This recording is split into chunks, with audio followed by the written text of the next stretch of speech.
శ్రీ వారాహిదేవి జ్యోతిషాలయం విద్య, ఉద్యోగం, వ్యాపారం, పెళ్లి, ఆరోగ్యం, నాగదోషం, సంతానం, రాజకీయం, వామాచార దోషం, భార్యాభర్తల మధ్య గొడవలు, అత్తాకోడళ్ల మధ్య గొడవలు, ప్రేమించి మోసపోవడం, స్త్రీ పురుషుల వశీకరణం, ధనం నిలకడ లేకపోవడం, మీ ఎటువంటి సమస్యలకైనా 24 గంటల్లో పరిష్కారం లభించబడును.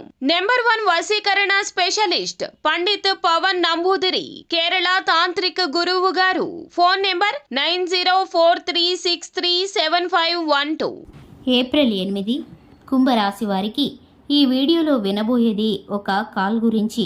అందరికీ నమస్కారం, ఛానల్కి స్వాగతం. 2025 ఏప్రిల్ 8న ఈ కుంభరాశి వారి యొక్క జీవితంలో ఏం జరగబోతుందో, ఒక కాల్ ద్వారా ఈ రాశి వారికి ఏం జరగబోతుందో, ఈ రాశి వారికి సంబంధించిన శుభాశుభ ఫలితాలు ఏ విధంగా ఉండబోతున్నాయో ఈ వీడియోలో తెలుసుకుందాం. వీడియోని ఎక్కడా కూడా స్కిప్ చేయకుండా చివరి వరకు చూసినట్లయితే మేమేం చెప్పబోతున్నామో మీకు అర్థమవుతుంది. వివరాల్లోకి వెళ్లే ముందు ఛానల్ని ఇంతవరకు సబ్స్క్రైబ్ చేసుకున్నట్లయితే వెంటనే ఛానల్ని సబ్స్క్రైబ్ చేసుకుని పక్కనే ఉన్న గంట సింబల్ మీద ఆల్ అనే ఆప్షన్ని క్లిక్ చేసినట్లయితే మేము చేసే ప్రతి వీడియో నోటిఫికేషన్ మీ వరకు చేరుతుంది. ఇక వివరాల్లోకి వెళ్ళిపోదాము. కుంభరాశి వారి యొక్క వ్యక్తిత్వాన్ని గనక పరిశీలించుకున్నట్లయితే ఈ యొక్క రాశి వారిది కార్యరంగంలో దూకుడుగా ఉండేటటువంటి మనస్తత్వం, కార్యదీక్షత, కార్యదక్షత ఉంటుంది.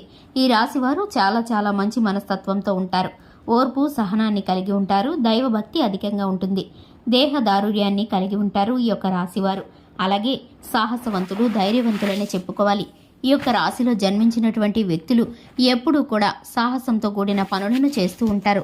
జీవితంలో వీరికి కొన్ని రకాల సమయాల్లో మాత్రమే సుఖమైన, సంతోషమైన సందర్భాలు లభిస్తాయి.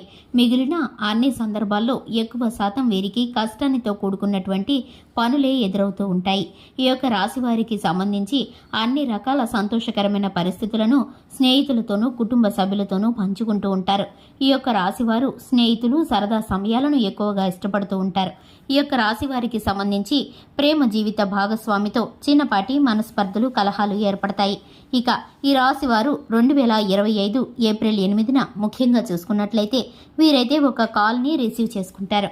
ఇక ఆ కాల్ ద్వారా వీరికైతే కనుక ఒక నిజం తెలుస్తుంది. మీరైతే కనుక మీ స్నేహితులకు కానీ, మీ బంధుమిత్రులకి కానీ, లేదంటే మీ కుటుంబ సభ్యులకు సంబంధించి కానీ మీరైతే ఒక వార్తని తెలుసుకుంటారు. ఇక ఈ వార్త మిమ్మల్ని చాలా కలవరపరుస్తుంది, ఒత్తిడికి గురి చేస్తుంది. వారికి సంబంధించిన అనారోగ్య పరిస్థితులను కానీ, లేదంటే వారి యొక్క ఆర్థిక స్థితిగతులను గురించి కానీ మీరైతే ఈ విషయాన్ని తెలుసుకుంటారు. ఇక మీరైతే కనుక ఈ విషయం తెలుసుకొని చాలా నిరాశకి గురవుతారు. ఏం చేయాలో కూడా తోచినటువంటి పరిస్థితులు మీరైతే కృంగుదలకి లోనవుతారు.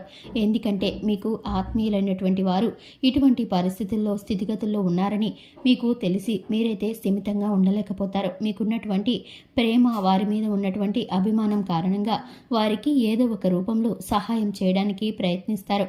మీకైతే కనుక ఈ పరిస్థితి చాలా కఠినంగా అనిపిస్తూ ఉంటుంది. మీకున్నటువంటి స్థితిగతులు సహాయం చేయడానికి ఎంత మాత్రము కూడా సహకరించవు. ఇటువంటి పరిస్థితుల్లో మీరు ఏం చేయాలో తోచక ఆ భగవంతుడి మీదే భారం వేస్తారు. ఇక మీ మనసులో ఉన్న ప్రతి ఒక్క సమస్యని, ఇబ్బందుల్ని, అలాగే మీకున్నటువంటి కష్ట నష్టాలన్నిటినీ కూడా మీరైతే ఆ భగవంతుడికి మొరపెట్టుకుంటారు. ఇప్పుడు ఈ పరిస్థితి నుండి మిమ్మల్ని ఆ భగవంతుడు మాత్రమే తప్పిస్తాడు. మీకున్నటువంటి ప్రతి సమస్యని, ఇబ్బందిని విడిపించగల శక్తి ఆ యొక్క శివయ్యకు మాత్రమే ఉందని మీరు తెలుసుకుంటారు. మీరు శివుడిని అభిషేకించి ఆరాధన చేయడం ద్వారా మీరు శుభ ఫలితాలను పొందుకుంటారు. అలాగే ఊహించినటువంటి ఆకస్మిక ఫలితాలతో మీరైతే వ్యాపారంలో లాభాలను పొందుకుంటారు. మీరైతే కనుక ఉద్యోగ స్థానంలో ప్రమోషన్లు దక్కే అవకాశం కూడా ఉంది. ఆర్థిక స్థితిగతులు ఒక్కసారిగా మారిపోతాయి. మీరు ఊహించినటువంటి గొప్ప సంతోషకరమైన పరిస్థితులను చూస్తారు. ఇక ఈ రాశి వారికి శివారాధనతో పాటు హనుమాన్ చాలీసాను పఠించడం ద్వారా శుభకరమైన ఫలితాలు గోచరిస్తున్నాయి. చూశారు కదండి, ఇది ఇవాల్టి వీడియో. నచ్చినట్లయితే లైక్ చేయండి, ఛానల్ని సబ్స్క్రైబ్ చేసుకోండి. Thanks for the watching.